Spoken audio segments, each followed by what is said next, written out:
ચૈત્ર નવરાત્રિના પ્રથમ નોરતે નવસારીના પૌરાણિક આશાપુરી માતાજી મંદિરે ભક્તોનું ઘોડાપૂર ઉમટી પડ્યું।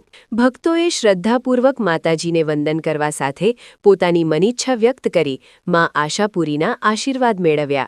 હિન્દુ શાસ્ત્રોમાં મા આશાપુરીનો મહિમા આ રીતે ઉલ્લેખાયો છે। વૈદિક કાળના વિદ્વાન અને મા દુર્ગાના પરમ ભક્ત ઋષિ માર્કંડેય દ્વારા દેવી ભાગવત, માતાજીની આરતી, દેવી પુરાણ સહિત ચંડીપાઠની રચના કરવામાં આવી હતી।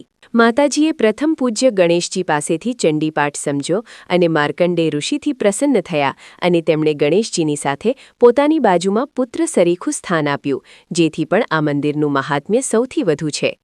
આશાપુરી માતાજી મંદિર મા અને પુત્ર વચ્ચેના પ્રેમનું પ્રતીક પણ છે। ત્યારે ચૈત્ર નવરાત્રી દરમિયાન લાખોની સંખ્યામાં માઈ ભક્તો મા આશાપુરીના દર્શને ઉમટી પડશે। બોલો શ્રી આશાપુરી માત કી જય। હું અહીંયા આશાપુરી માતાને દર્શન કરવા આવું છું અને ડેલી કરવા આવું છું, પણ આજે ચૈત્રી નવરાત્રીનો પહેલો દિવસ છે, જેથી કરીને અહીંયા શાંતિ અનુભવાય છે અને આશાપુરી માતા બધાની આશા પૂર્ણ કરશે। માર્કંડેય ઋષિમુનિ એટલે ચંડીપાઠનો જે પાઠ જે માતાજીની સૌથી મોટી સ્તુતિ છે તે પાઠ માર્કંડેય ઋષિએ લખેલો છે।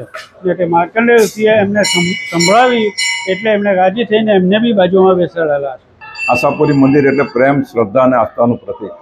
આ મંદિર 400 વર્ષ જૂનું પૌરાણિક અને ઐતિહાસિક મંદિર છે। આ મંદિરમાં આઠમના દિવસે ખૂબ મોટો યજ્ઞ કરવામાં આવે છે।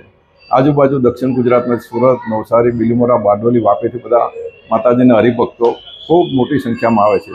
આવવાનું એક જ કારણ છે કે માતાજી દરેકની આશા પૂરી કરે છે, એટલે જ આ મંદિરનું નામ પણ આશાપુરી પાડવામાં આવે છે।